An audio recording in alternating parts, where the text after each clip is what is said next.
नमस्कार बंधुरा live deals ब्लगे सकलके स्वागत जानाई। आज आमी सानडे स्पेशल एक चिकेनेर रेसिपि निये चले एसेछि।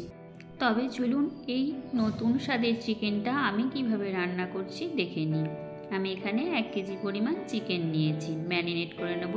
1 चामच नुन दिलाम, 1 चामच हलुद, 1 चामच काश्मीरी लंकार गुड़ो, हाफ चामच गोलमरिचेर गुड़ो, समस्त गुड़ो मशला दिए आमी चिकेनटा भालो करे माखिए नेब। आमार चैनेले नतून बंधुदेर बोलछि चैनेलटी सबस्क्राइब करे अवश्यई पाशे थाकबेन। चिकेनटा माखानो हये गेछे, एटा आमी 15 मिनिटेर जोन्नो ढाका दिए रेखे देब। ग्यासे एकटा कड़ाई बसिए देब। दिए दिलाम किछुटा परिमाण सर्षेर तेल। एखाने तेलेर परिमाणटा बेशी लागबे। तेल भालो मतो गरम हये गेले आमी चिकेनगुलो एकटा एकटा करे भेजे नेब।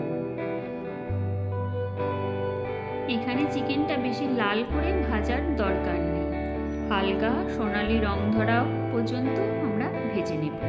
এইভাবে যদি আমরা চিকেন রান্না করে খেতে পারি তাহলে চিকেনের মধ্যে যে একটা আঁশটে গন্ধ ছাড়ে সেই আঁশটে গন্ধটা থাকবে না, অথচ চিকেনটা খেতে খুব টেস্টি হবে। চিকেনটা ভাজা হয়ে গেছে, এবার তুলে নেব। একই তেলে আমি কিছু গরম মশলা দিয়ে দিয়েছি, এলাচ, লবঙ্গ, দারচিনি আর একটা তেজপাতা। ফোড়ন থেকে হালকা সুগন্ধ বের হলে 4টে পেঁয়াজকে আমি পেস্ট করে রেখেছিলাম সেটা দিয়ে ভালো করে ভেজে নিচ্ছি। ভাজা হয়ে গেলে দিয়ে দিলাম 2 চামচ আদার পেস্ট। পরে আদার পেস্টটা ভালো করে ভেজে নেব। এবার দিয়ে দিচ্ছি একটা বড় সাইজের রসুনের পেস্ট করে রেখেছিলাম, সেটা দিয়েও আমি ভেজে নিলাম। 1 চামচ জিরে গুঁড়ো, 1 চামচ ধনে গুঁড়ো, সমস্ত গুঁড়ো মশলা দিয়ে ভালো করে মিক্সড করে নিচ্ছি। রঙের জন্য দিয়ে দেব 1 চামচ কাশ্মীরি লঙ্কার গুঁড়ো আর হলুদের গুঁড়ো।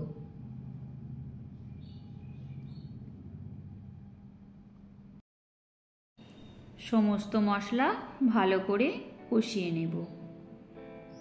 এবার দিয়ে দিচ্ছি একটা টমেটোকে পেস্ট করে রেখেছিলাম। টমেটো পেস্টটা দিয়েও ভালো করে ভেজে নেব টমেটোর কাঁচা গন্ধ যাওয়া পর্যন্ত। মশলা আমার ভালো করে কষানো হয়ে গেছে। এবার ভেজে রাখা চিকেনগুলো দিয়ে আমি মশলার সাথে ভালো করে মিক্সড করে নেব। এখানে চিকেনের গায়ে সমস্ত মশলাকে মাখিয়ে নিতে হবে।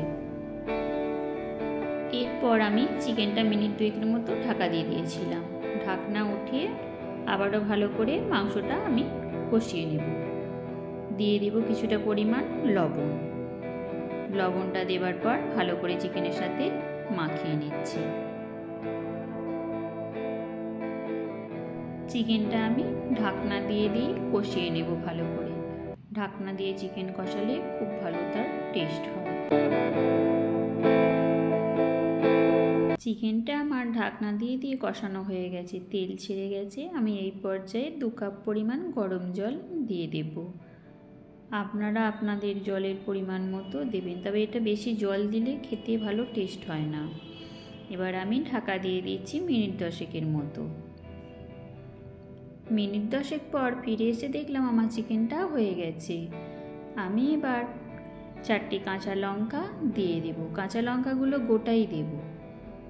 ভালো করে নাড়িয়ে নিয়ে ঢাকা দিয়ে স্ট্যান্ডিং টাইম দিয়ে দেব। তাহলেই আমার নতুন স্বাদের চিকেনের রেসিপি রেডি। আজকে আমার চিকেনের রেসিপিটা কেমন লাগলো অবশ্যই কমেন্টের মাধ্যমে জানাবেন, আর একটা লাইক করতে ভুলবেন না। আর এই ধরনের নিত্য নতুন রেসিপি পেতে অবশ্যই চ্যানেলটি সাবস্ক্রাইব করে পাশে থাকবেন। আজ এই পর্যন্তই, দেখা হচ্ছে নেক্সট ভিডিওয়ে।